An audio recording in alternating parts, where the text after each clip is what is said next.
prices and a potential high rise. First, housing prices. Midtown and downtown residential properties are going for big bucks. In Midtown, the average price has hit over $290,000. That's almost double from 2013. You're seeing about $300 a square foot in some places, and properties going for over the asking price. Did we ever think that we'd see this? I'm going to start with you, Stephen. Well, no, I mean, or this quickly, maybe. This quickly, it is really fast. There are also a lot of, if you sort of scratch just beneath the surface, there are some problems lurking there. We still are at a 90-to-10 ratio mortgages to cash sales in the entire city. I would imagine that in these neighborhoods, that's probably even higher, 95, 100%, which means that the banks are not back loaning at the values that people think these things are worth. That's a serious issue for a number of reasons. One is that it locks a lot of people out of the market. And if you don't have $300,000, $400,000 cash in your pocket, you can't buy. That means middle-class families are, out of the question. But it also, it's an inflationary issue that all of this cash investment is great.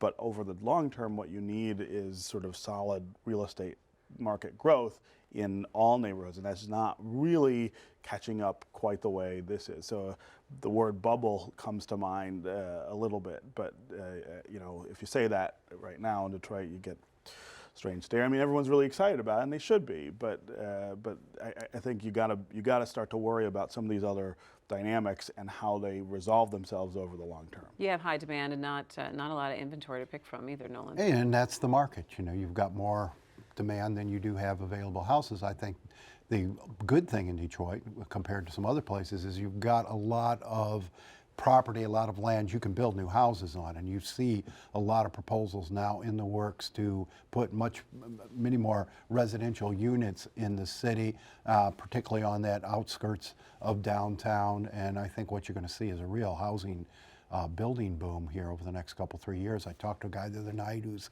got some things planned in Corktown, and of course, Midtown's going crazy, and now even out Jefferson, people are taking a look. So yeah, because that's what everyone's asking, if it's actually going to spread, or if it's just going to stay kind of in this contained area. You don't want what's going on downtown to spread. I mean, you don't want high cash sales to dominate the market, because that is going to squeeze out people of lower incomes or of middle incomes even, and it's going to squeeze out families. I mean, your average family does not have that kind of cash to buy a house with, and so we've got to figure out ways, and they're working on that, to get values up in a way that banks will recognize.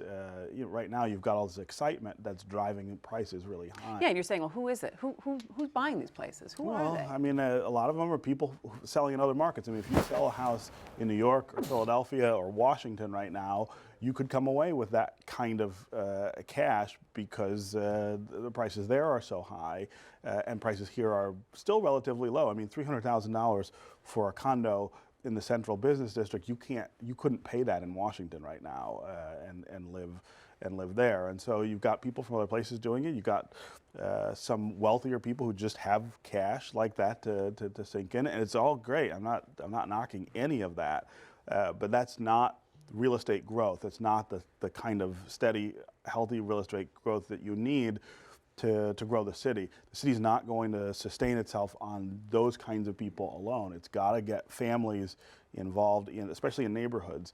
And right now, if you're a family and wants to buy a house for $130,000 or $200,000 in a Detroit neighborhood, you have a problem getting a mortgage, not because of your financials, but because the house can't appraise what it's what it, and that's what's driving the cash sales, and that's not a long-term solution.